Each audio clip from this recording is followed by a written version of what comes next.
ಭಾರತ ಇರ್ಬೋದು, ಅಮೆರಿಕ ಇರ್ಬೋದು, China, Russia ಇರ್ಬೋದು, ಒಂದಕ್ಕಿಂತ ಒಂದು ಮುಂದು ನಾ ಮುಂದು ಅಂತ ಎಲ್ಲ ಕ್ಷೇತ್ರಗಳಲ್ಲೂ ಕೂಡ ಕಾಂಪಿಟೇಷನ್ ಅನ್ನ ಕೊಡ್ತಾ ಇರುವಂತಹದ್ದು ನಾವು ನೋಡ್ತಾನೆ ಇರುವಂತಹದ್ದು. ಇತ್ತೀಚಿನ ದಿನಗಳಲ್ಲಿ ಸಾಕಷ್ಟು ಬೆಳವಣಿಗೆ ಆಗ್ತಾ ಇರುವಂತಹದ್ದು, ಎಲ್ಲ ವಿಚಾರದಲ್ಲೂ ಕೂಡ ಒಂದಕ್ಕೊಂದು ಕಾಂಪಿಟೇಷನ್ ಅನ್ನ ಕೊಡ್ತಾ ಇರುವಂತಹದ್ದು. ಇದೀಗ ಬಂದಿರುವಂತಹ ಒಂದು ಮೇಜರ್ ಡೆವಲಪ್ಮೆಂಟ್ ಏನು ಅಂತಂದರೆ, ನಿಮಗೆಲ್ಲರಿಗೂ ಗೊತ್ತೇ ಇರಬಹುದು, ಚೀನಾ ಉತ್ಪಾದನೆಯಲ್ಲಿ ಸಿಕ್ಕಾಪಟ್ಟೆ ಒಂದು ಮುಂದುವರೆದಿರುವಂತಹ ದೇಶ. ಚೀನಾದಲ್ಲಿ ಏನು ಸಿಗಲ್ಲ ಅನ್ನುವಂತಹ ಒಂದು ವಸ್ತುಗಳೇ ಇಲ್ಲ. ಯಾಕಂದರೆ ಎಲ್ಲವನ್ನೂ ಕೂಡ ತಮ್ಮ ದೇಶದಲ್ಲಿ ಉತ್ಪಾದನೆ ಮಾಡುವಂತಹ ಒಂದು ಸಾಮರ್ಥ್ಯ ಈಗ ಚೀನಾದ ಬಳಿ ಇರುವಂತಹದ್ದು. ಇದೇ ಕಾರಣಕ್ಕೆ ಚೀನಾ ಈಗ ವಿಶ್ವದಲ್ಲಿ ಒಂದು ಪವರ್ಫುಲ್ ದೇಶವಾಗಿ ಬೆಳೆದು ನಿಂತಿರುವಂತಹದ್ದು. ಸೊ ಈಗ ಹಾಗಾದರೆ ಚೀನಾದಲ್ಲಿ ಏನಪ್ಪ ಉತ್ಪಾದನೆ ಆಯಿತು ಅಂತಹದ್ದು ಅಂತ ನೀವು ಕೇಳಬಹುದು. ನಿಮಗೆಲ್ಲ ಗೊತ್ತೇ ಇರಬಹುದು, ಟೆಸ್ಲಾ ಕಂಪ್ನಿ ಎಲೆಕ್ಟ್ರಿಕಲ್ ಕಾರನ್ನು ನಿರ್ವಹಣೆ ಅಂದರೆ ಮ್ಯಾನುಫ್ಯಾಕ್ಚರಿಂಗ್ ಮಾಡೋದ್ರಲ್ಲಿ ತುಂಬ ಫೇಮಸ್. ಜೊತೆಗೆ ಆ ಒಂದು ಟೆಸ್ಲಾ ಕಾರ್ಗಳು ಕೂಡ ತುಂಬ ದುಬಾರಿ, ಒಂದು ಲಕ್ಸುರಿಯಸ್ ಕಾರ್ ಅಂತ ಕೂಡ ಈಗ ಅನ್ನಿಸ್ಕೊಂಡಿರುವಂಥದ್ದು. ಇದೀಗ ವಿಶ್ವದ ಅತ್ಯಂತ ಶ್ರೀಮಂತ ಎಲಾನ್ ಮಸ್ಕ್ ಈಗ ತಮ್ಮ ಒಂದು ಟೆಸ್ಲಾದಲ್ಲಿ ಒಂದು ಹಾರುವ ಕಾರನ್ನು ತರ್ತೇವೆ, ನಾವು ಹಾರುವ ಕಾರನ್ನು ಮ್ಯಾನುಫ್ಯಾಕ್ಚರ್ ಮಾಡ್ತೀವಿ, ಅದನ್ನು ಮಾರುಕಟ್ಟೆಗೆ ಬಿಡುಗಡೆ ಅತಿ ಶೀಘ್ರದಲ್ಲೇ ಮಾಡ್ತೀವಿ ಅಂತ ಒಂದು ಇಂಟರ್ವ್ಯೂ ಅಲ್ಲಿ ಹೇಳಿರ್ತಾರೆ. ಆದರೆ ಅವರು ಮಾತಲ್ಲಿ ಹೇಳಿದರು, ಆದರೆ ಚೀನಾ ಇದನ್ನು ಆಲ್ರೆಡಿ ಕಾರ್ಯಗತ ಮಾಡಿಕೊಂಡಿದೆ, ಅಂದರೆ ಕಾರ್ಯರೂಪಕ್ಕೆ ತರೋದಕ್ಕೆ ಎಲ್ಲ ರೀತಿಯ ಪ್ರಯತ್ನಗಳನ್ನ ಕೈಗೆತ್ಕೊಂಡಿದೆ. ಅಂದರೆ ಚೀನಾದ ಶಿಫ್ಯಾಂಗ್ ಎನ್ನುವಂತಹ ಒಂದು ಕಂಪನಿ, ಈ ಕಂಪನಿಯಲ್ಲಿ ಹಾರುವ ಕಾರುಗಳ ತಯಾರಿಕೆಯನ್ನು ಮಾಡಲಾಗ್ತಾ ಇದೆ.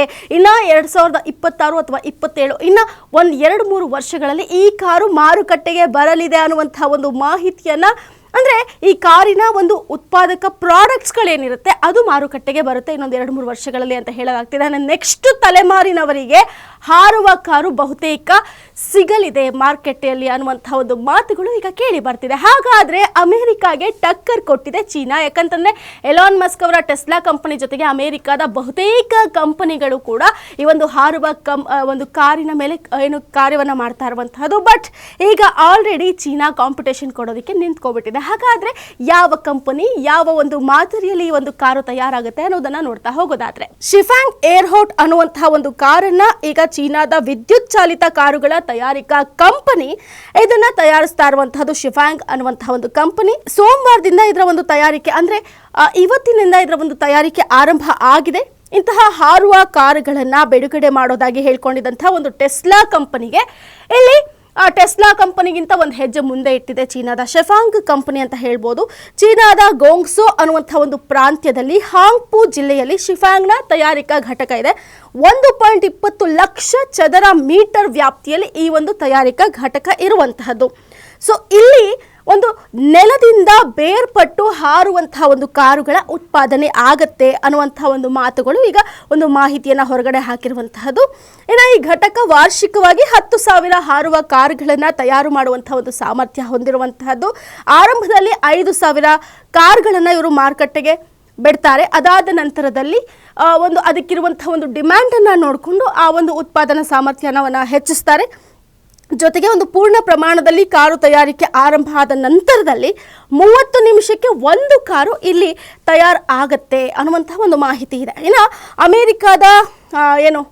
ಅಮೆರಿಕಾದ ಒಂದು ಟೆಸ್ಲಾ ಕಂಪನಿಗೆ ಇದು ಒಂದು ಕಾಂಪಿಟಿಟರ್ ಆಗಿ ಅಮೆರಿಕಾದ ಟೆಸ್ಲಾ ಕಂಪನಿಗಿಂತ ಮುಂಚೆಯೇ ತನ್ನ ಒಂದು ಸಾಮರ್ಥ್ಯವನ್ನು ಪ್ರದರ್ಶನ ಮಾಡಿದೆ ಚೀನಾ ಅಂತಲೇ ಹೇಳ್ಬೋದು ಈ ಮೂಲಕ. ಇನ್ನು ಅಮೆರಿಕಾದ ಅಲೆಫ್ ಏರೋನಾಟಿಕ್ಸ್ ಕಂಪನಿ ಕೂಡ ಹಾರುವ ಕಾರುಗಳ ಪ್ರಾತ್ಯಕ್ಷಿತೆಯನ್ನು ಇತ್ತೀಚೆಗೆ ನಡೆಸಿತ್ತು.